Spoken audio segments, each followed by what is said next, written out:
So I said we were going to look at these things eventually. Here they are. We've got the hidden blade already. I'm not certain, I think this might be a Bastion reference, like Supergiant Bastion.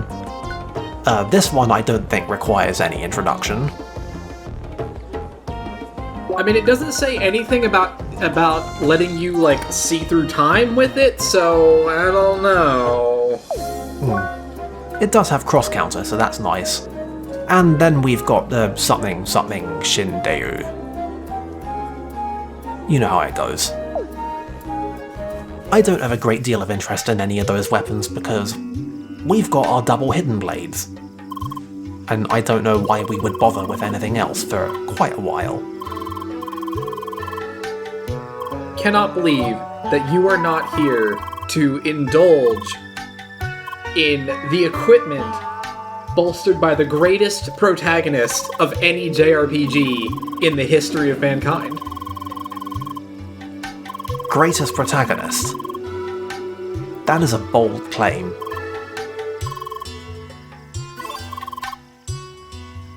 I don't know, I don't have a lot of desire to litigate it though. Instead, let's go and clear out this cave. You know, right after we're done talking about how improbable it is.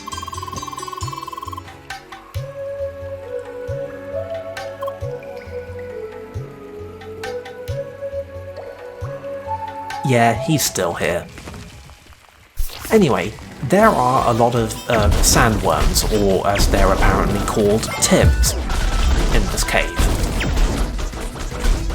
They're more or less the same as all the sandworms that are outside the cave, except that you have to kill them in order to proceed.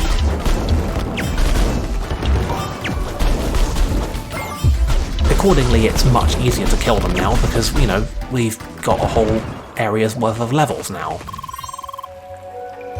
And, you know, we know how to fight them.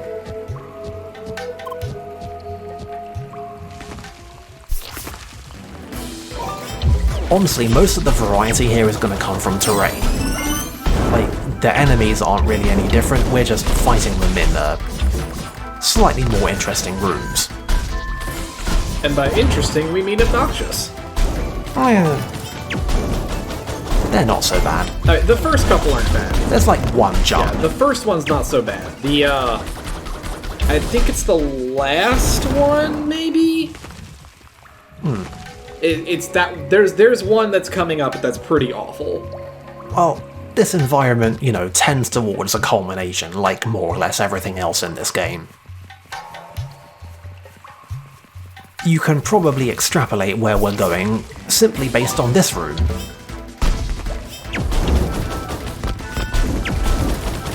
By the way, I'd like to make an observation. These guys' projectiles, they cheat. They just curve through the air towards you while they're in flight. It is complete bullshit.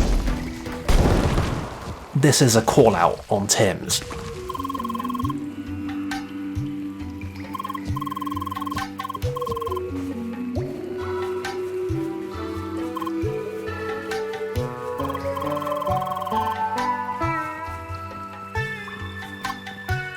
Thanks, Trani. Real conversation starter there.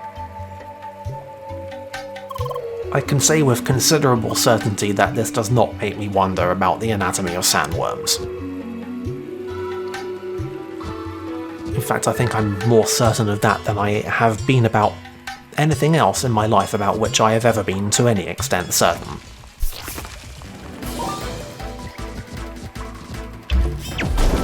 So yeah, this is where things start getting a little bit irritating.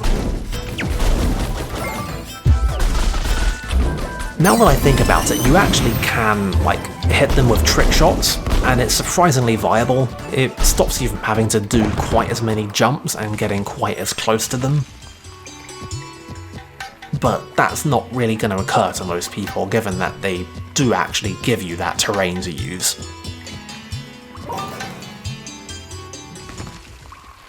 Anyway, now let's do all of that in a boss fight. This is the red sandworm, which seems like a curious thing to call it, because, like, well, you see it, right? all of the sandworms are red. The regular ones are more of an orange. But the regular ones are also called Tim, so I don't know why we went with the red sandworm. I mean, this one's called Team. 2 eyes. And an apostrophe. It's serious business. He comes across as more of more crimson, maybe even a little bit magenta to me, but maybe that's just my colour grading. In either case, there's not really much mystery to this fight. Team fights exactly the same way that Tim's do, except that you can't hit him until you do some jumping, and you have to take out the minions first, but like, there's nothing really remarkable about him that isn't statistical, and or tied to the incredibly annoying facts of having to jump around this room while he's spitting rocks at you. Like, really, it is quite irritating. Like, he'd stun me out of eating a sandwich, come on.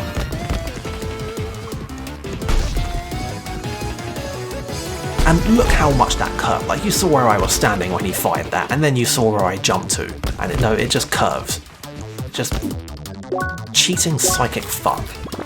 I'm gonna have to eat an inferior sandwich now just because it's faster. I mean, as a veteran of sandwiches, I understand that the deep disappointment you must feel when that happens. The good news is that when you do finally get him broken, he goes down like a complete chump. Like, I did the level 2 melee tech on him, and half of it missed because half of it takes place in the air and Team is anchored to the ground. But it still did enough damage to pretty much take out his entire second phase in one combo. So at least he's not a health sponge.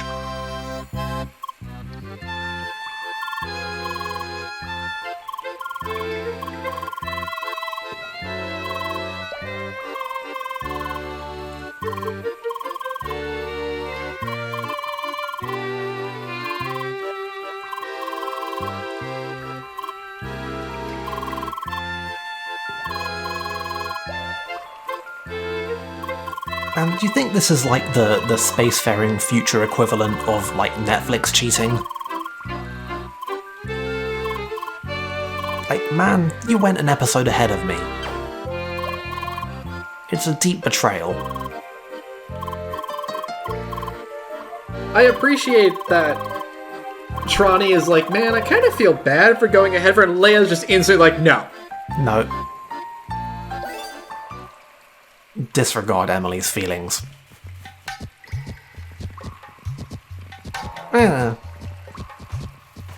It's not nothing. I don't know how we should be feeling about it. In either case, it's not going to take Emily very long to catch up. Like, seriously, we can run a timer from when she shows up here to when she manages to finish the quest. I mean, you can check right now. It's taken us like 8 minutes to do this whole thing. Let's see how Emily stacks up.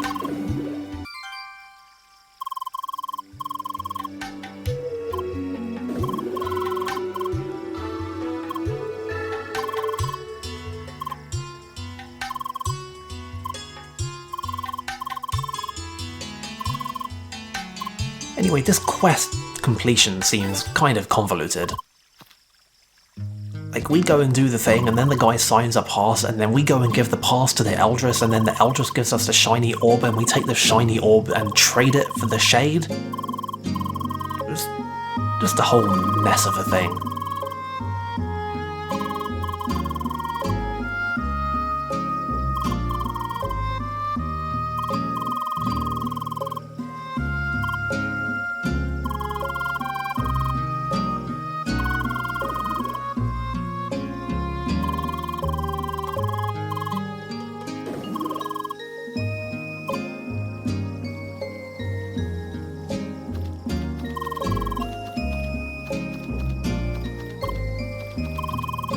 So yeah, even Trani is like, wow, she's kind of intense, right?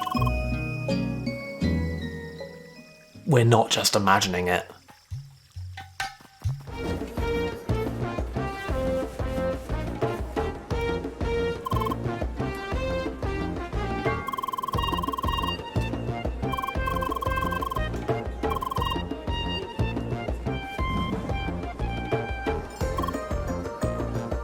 Anyway, remember this guy? Remember this guy and his friend? You know, honestly, I didn't remember this guy the first time he came back, but I do know his friend. That's understandable.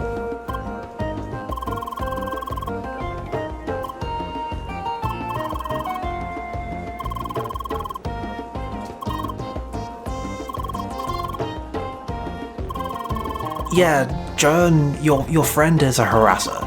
That's what's happening here. Like, we have literally just told you that we are not in any mood to deal with this bullshit, and he's just like, what can you do? That's just him. Just casually obsessing over spheromancers. This is fine. Sounds like you're not a very good friend, just throwing that one out there. Friends don't let friends and all that.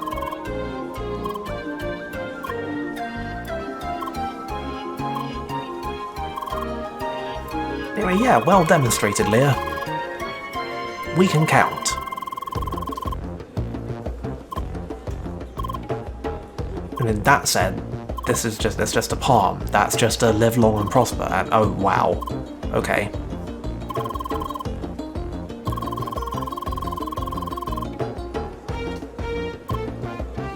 Turns out Leah's not the only one who can do a good smug face. Incidentally, I can also totally do that with my fingers. Can you?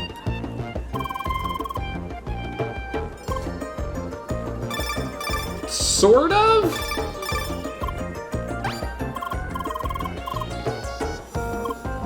So yeah, like 3 minutes. She just really powered through that cave. And she did it all with melee. You know what? Good for her. Those sandworms deserved a good punching. I mean, this is the person who races us through puzzle dungeons. I guess it's fitting. Maybe the game expected us to, like, do one of the side quests in town before going to the quest hub, I don't know. I don't know how that was supposed to work. This does, by the way, give us an opening to actually phone her.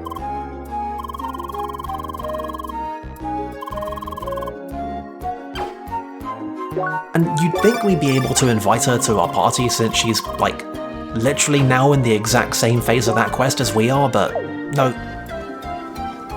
No, she's got to walk back here. Or, well, you'll see. Anyway, Leah's face tells a story.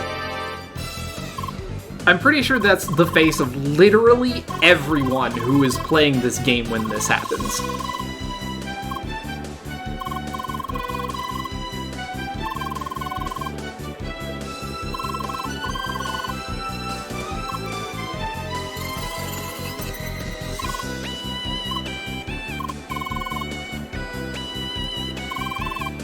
Yeah, Emily speaking for all of us. Is she? I'm pretty sure right now she just roped us into a duel that Leia very blatantly did not want. Well, I mean, she was speaking for all of us and then kind of went off track a little bit. Also, like, fucking Jesus Christ, Apollo. Like, shut the fuck up, Apollo. And like, okay, yeah, I know, he's got an arc. He by the end of the game, I'm sure he's gonna be a great friend or some shit. That doesn't excuse this. He's a fucking terrible character right now, and literally everybody, including his friend, is like, yeah. Fuck that guy.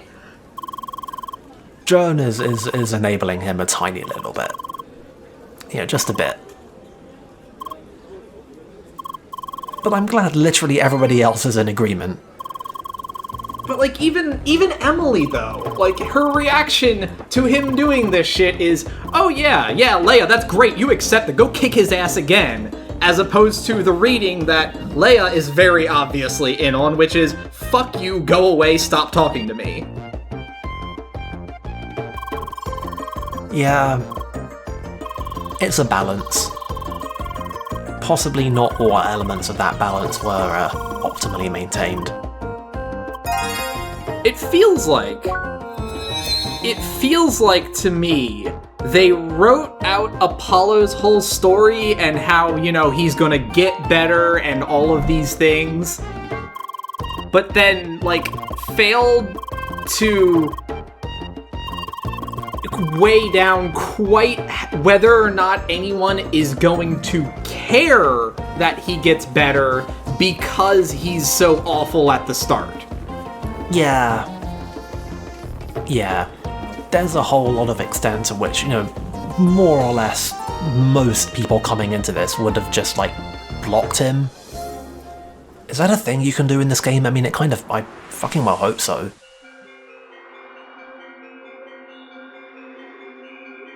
CrossWorld's mods, get on it. Do you think CrossWorld's, is moderated any better or worse than Twitter is? Oh, absolutely. It's probably about on par. Man, now I'm imagining Apollo on Twitter. Oh god, please don't. He is such a reply guy. He is in your mentions. And he is absolutely going to subtweet you when you block him and be like, aha, I see that she is not, in fact, worthy of being a spheromancer like myself. I can see it. I can see it.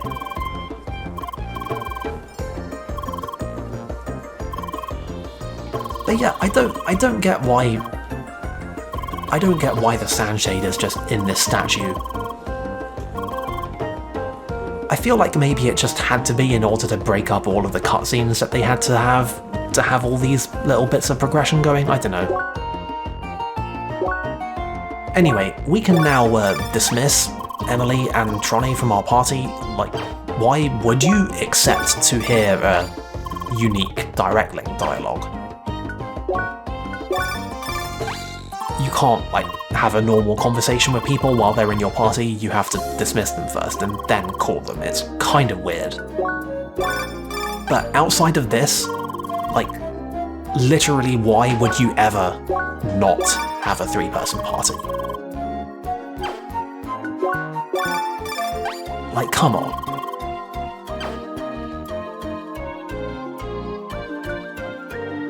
Also, wow, looking at her stuff, Emily kind of sucks. Yeah. Your party members change equipment. I think it's whenever you reach a town, they change stuff. I don't know for certain though. Anyway, it turns out that 2-person party, 3-person parties have a dynamic sometimes.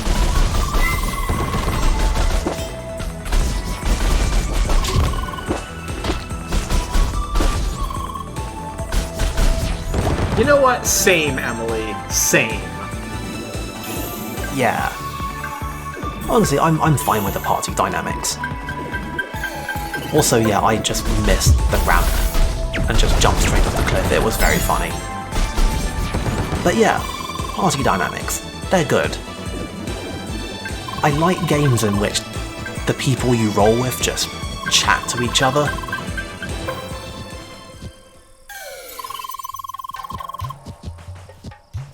It's always good. It's literally always good. God, that Emily smug face right there, that's very powerful. Now, obviously, Tronny also has a whole lot of things to say about enemies from elsewhere in the game. So let's go on a tour.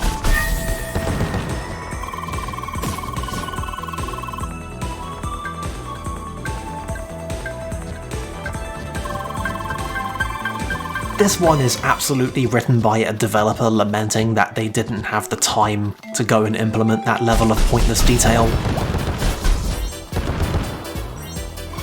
I can feel it.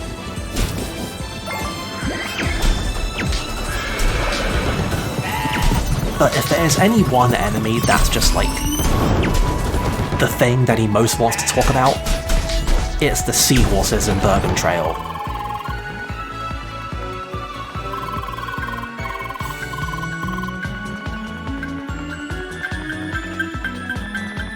He's got feelings about the enemies from Bergen Trail.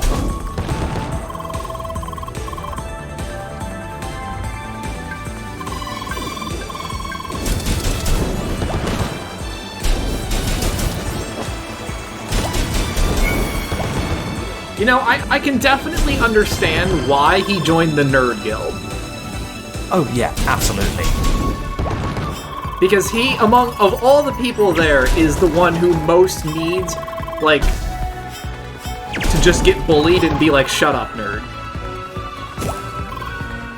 Like, he is the one with the most pathological need to read the entire wiki and then probably write some of it as well.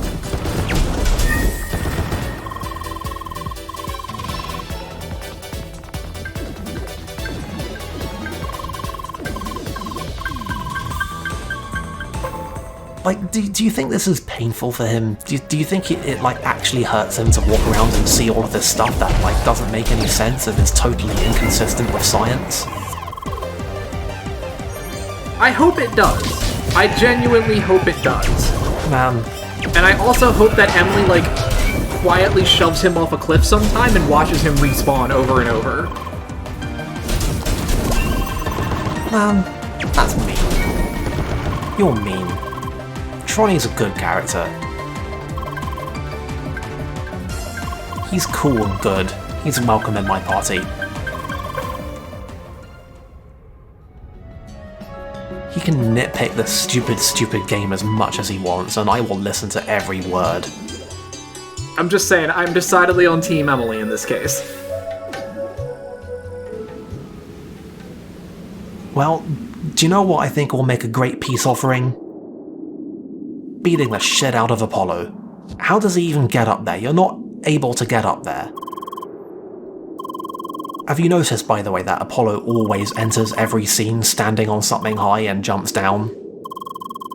Like, he's actually setting this up deliberately. So this is the part where we just walk right past him and go in the temple, right? Yeah, you can try, but Leah actually really wants to do this.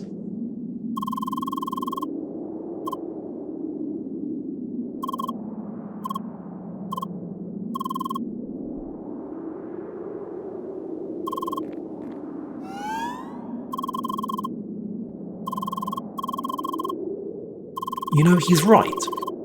We do have the heat element. And the heat element has a god art on it.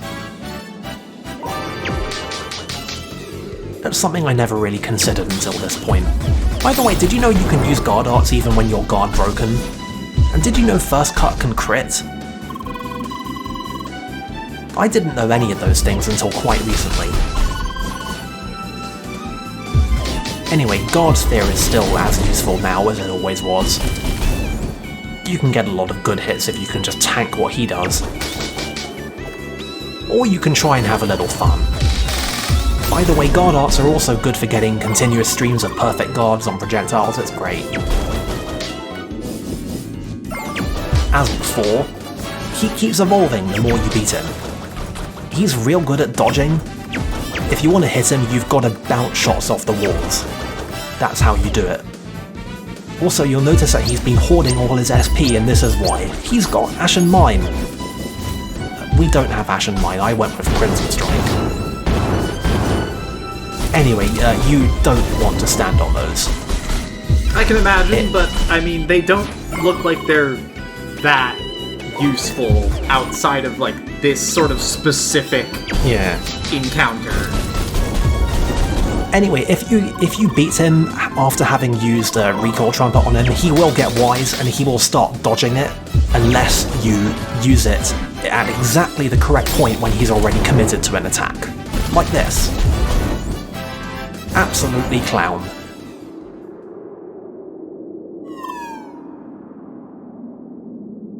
Go away.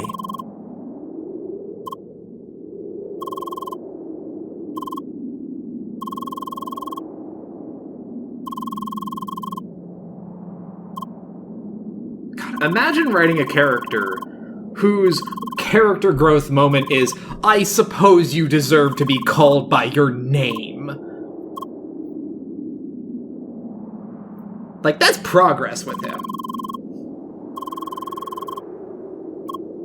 And Jonah's like, so can we please, like, actually play the game ourselves now? Please? I'm literally begging you.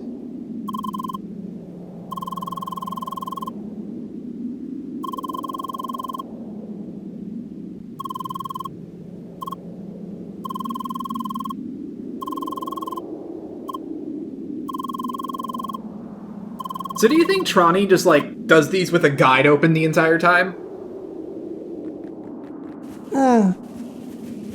I think he's too honest to do that.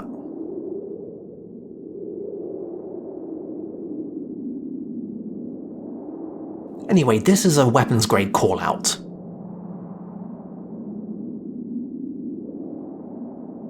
How many of you still have this weapon equipped at this point? Like, come on. Like, at least use a rapier carrot or something. In fact, that's what Troni's doing. He's got his equipment in order. It's a good strategy.